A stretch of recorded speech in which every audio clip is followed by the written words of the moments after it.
Hello, my dear lovely audience. This is Sukriti Joshi, and welcome to the world of exploration. Welcome to the world of learning. Let's start exploring.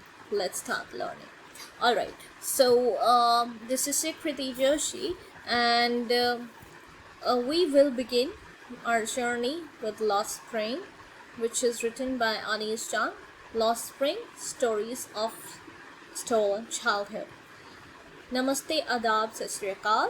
कैसे हैं आप सब? उम्मीद है, आशा है आप सब चंगे होंगे। मैं भी आपके प्यार से चंगी हूँ। जैसा आप मुझे प्यार करते हैं, प्यार बरसाते रहिए। मैं बहुत उससे मुझे इंकरेजमेंट मिलती है। Thank you so much. And yes, we'll start. So about the author, when I talk about Anis Jang, she was born in 1964 in Rourkela, and she spent her childhood and adolescence in Hyderabad. She received her education in Hyderabad and in the United States of America, both, right? Her parents were both writers, and when we talk about her parents, they were both writers. Anis Jang began her career as a writer in India.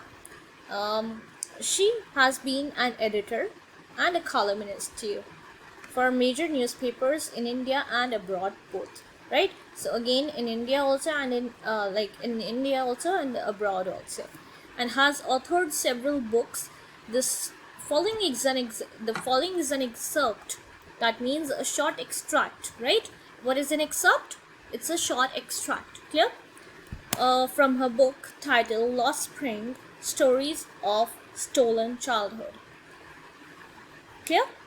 Here she analyzes the grinding poverty. So basically we are gonna, because whenever you start reading any prose or any lesson, always try to first and foremost understand the title. Now whenever we talk about spring, we talk about blossoming, we talk about blooming of plants, blooming, nurturing of plants, right? And childhood also is related with positive attributes, with positive traits. Childhood is associated with enthusiasm, with vigor, with innocence, with vitality, right? And lost, whenever we use the word lost, it is used in terms of negative attribute, right? So it's a negative quality, it's a negative terminology altogether. So lost childhood, why lost? Because of poverty and because of exploitation, right? Because of the grinding poverty and because of the exploitation. So childhood is again a beautiful stage wherein children blossom, they bloom. How do they bloom? They bloom with vigor, they bloom with energy, they bloom with rigor, they bloom with zeal, zest, right? But we are going to read a story about Sahib, who is a innocent boy, and whose innocence has been taken away from him. Basically, who has been exploited, whose innocence has been, he has been exploited to such an extent because of his condition, because he was poverty stricken. So we are gonna study about how about the grinding poverty and the traditions which condemn these children to life of exploitation. So the traditions also, there are certain traditions which are meant, so we are gonna have a look at them now. Small homework from my side: you have to have a dictionary, and you have to look at these terms, at these phrases, at these words. You have to write down the meanings in your notebooks, and you can even comment, you can even write down the meanings in the chat box, in the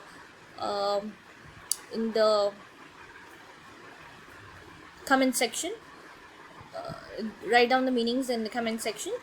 Looking for slog their daylight hours, roof over his head, perpetual state of poverty, dark heart means, impose the baggage on the child. So write down the meanings. I've given you this homework. This homework should be completed. Clear? Now sometimes I find a rupee in the garbage. Now rupee is something that is pivotal, for Sahib, For whom? For Sahib. For Sahib, it's like a gold. It's like gold, right? Very precious, very very precious. Why? Because he's obviously, I have told you that he's not belonging to a well-off family. He belongs to a poor family, right? So why do you do this? I asked Sahib. Who is I over here? I is the author. I is the author. Alright? Anis Jang. So why do you do this? I asked Sahib, whom I encounter every morning, scrounging for gold in the garbage dumps of my neighborhood. So she's questioning him. She's questioning him that why do you do this, man? Why do you do this? Not man, why do you do this? Boy, why do you do this? So I asked Sahib, she inquired, she questioned him, whom she encounter every morning. Scrounging, that is searching. Scrounging, that is searching for gold in the garbage. Gold, again, something precious, something, that he would find a rupee, a note, something, cash, something, some coins, something of that sort, right? So that again holds a crucial place in his heart, that he would be able to find something for his living. So Sahib left his home long ago. Now when we are talking about when did Sahib leave his home, he left his home long ago. So set amidst the green fields of Dhaka, his home is not even a distant memory. So his home is not even a distant memory now. It's such a long time. The passage of time is very long, and when we talk about that, Sahib Sahib belonged to Dhaka. Sahib belonged to Dhaka, right? He had green fields. So set amidst the green fields of Dhaka, his home is not even a distant memory.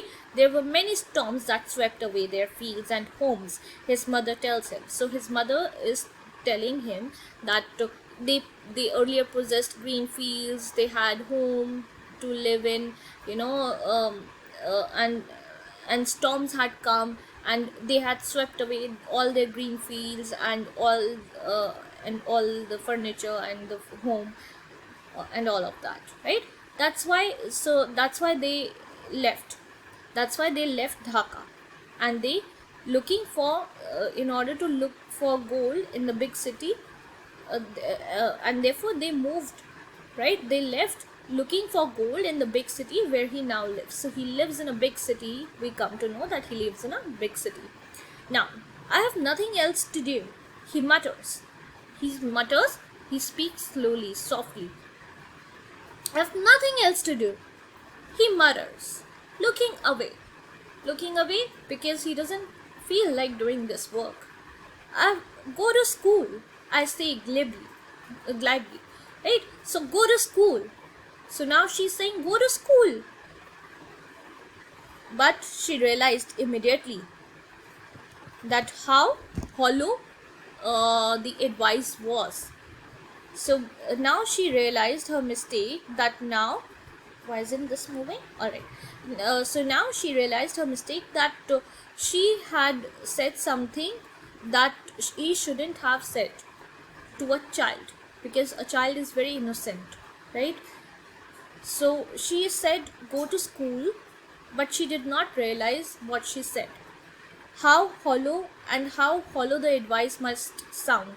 And this was an empty advice, a hollow advice. Hollow means empty advice, right?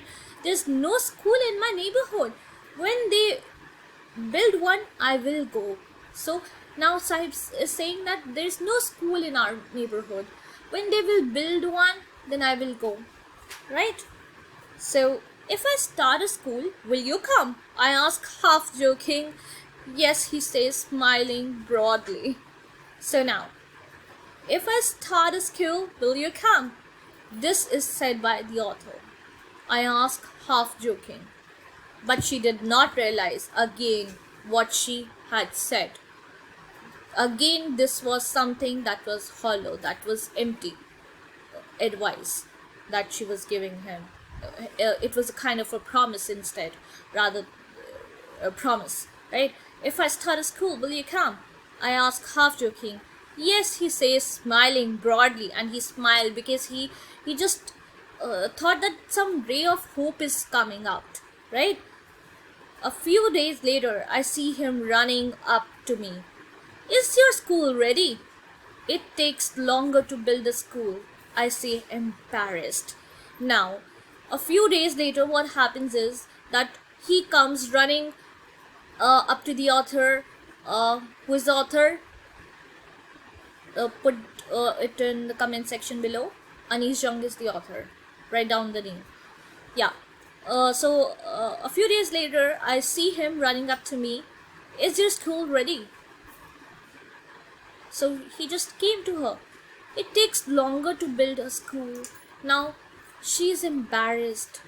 Embarrassed of what she has already, embarrassed of the fact what what words she muttered, right? So at having made a promise that was not meant, so she made a promise that was not supposed to be made, that was not supposed to be meant. In fact, she made a promise, but she did not keep that promise. She did not mean what she said. But promises like mine abound in every corner of the of his bleak world. So but promises like mine abound. That means they cross, they are abound in every corner of his bleak world. So this is his world, and these are the promises that basically encircle his bleak world. Bleak, something that is not clear, vague. After months of knowing him, I ask him his name. Sahib-e-Alam, he announces. So after months of knowing him, I finally thought of asking him his name. Sahib-e-Alam, he announces. Sahib-e-Alam. Sahib-e-Alam. Keep in mind, Sahib-e-Alam. I'm repeating because I want to emphasize on this name. He announces. He does not know what it means. If he knew its meaning, Lord of the Universe. So Sahib-e-Alam means Lord of the Universe, and this is ironical. So irony has been used by the author. This is ironical because he's not the Lord of the Universe. In fact, he's a very poor child who is captured, who is captivated by the poverty, right? So he does not know what it means. If he knew its meaning, Lord of the Universe, he would have a hard time believing it. So it takes longer to build a skill. I say embarrassed. So now the author was embarrassed at what she has said, at having made a promise that was not meant. But promises like mine, roam around, abound in every corner of his bleak world. After months of knowing him, I ask him his name, Sahib-e-Alam, and he announces. What did he announce? He made an announcement of Sahib-e-Alam, that his name is Sahib-e-Alam, which means the Lord of the Universe, which is ironical. I told you, which is ironical. So irony is a tool that has been used by the author over here. Okay, so if he knew its meaning, Lord of the Universe, he would have had a very hard time believing it. Unaware of what his name represents, he roams the streets with his friends, an army of barefoot boys who appear like the morning birds and disappear at noon. Who appear like the morning birds and disappear at noon. Appear like morning birds has been used over here because they wake up early. When we talk about rag picker, Sahib-e-Alam, first of all, was a rag picker. He was poverty stricken. He was a rag picker, and when we talk about rag picking, when we are talking about a rag picker, who is fetching, who is taking, who is